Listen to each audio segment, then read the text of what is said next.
Good morning dears. അപ്പോൾ ഇന്നത്തെ കുട്ടി ലഞ്ച് ബോക്സ് എന്താണെന്ന് നോക്കിയാലോ. അപ്പോൾ ഇന്ന് ചോറാണ് ലഞ്ച് ബോക്സിന് കൊടുത്തു വിടുന്നത്. ചൂട് ചോറാണ്. ഇതൊക്കെ നൊസ്റ്റുമായിരുന്നു നമ്മളെ കാലത്ത്.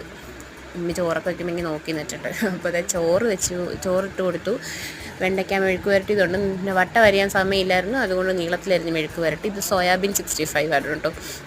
നല്ല കോൺഫ്ലവർ മുളക് പൊടി മസാലയൊക്കെ ഇട്ട് പൊരിച്ച കോൺഫ്ലവർ വെച്ച് കൊടുക്കുന്നുണ്ട്. ചോറ് കഴിച്ച് കഴിയുമ്പോൾ കഴിക്കാൻ വേണ്ടി 2-3 കുക്കുംബറും അരിഞ്ഞ് വെച്ച് കൊടുക്കുന്നുണ്ട്. അപ്പം ലഞ്ച് ബോക്സ് റെഡിയായി. ഇനി കൂട്ടാനായിട്ട് കൊടുത്തു വിടുന്നത് പ്രത്യേകിച്ചൊന്നുമില്ല. ഇന്ന് തൈരിൽ ഇച്ചിരി ഉപ്പിട്ട് കലക്കി കട്ട തൈര് കൊടുത്തു വിട്ടു. അപ്പം പപ്പടം വേണ്ട, ഷട്ടിൽ ബാറ്റ് മതി എന്ന് പറഞ്ഞിട്ട് ഈ ബാറ്റ് പൊരിച്ചെടുത്തു. ഷട്ടിൽ ബാറ്റ് അത് പൊരിച്ചെടുത്തു.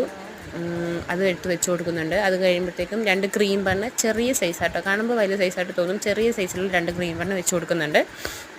അപ്പോൾ ഇന്നത്തെ ലഞ്ച് ബോക്സ് ഇത്രയേ ഉള്ളൂ. അപ്പോൾ ശരി, നാളെ കാണാം. ബൈ.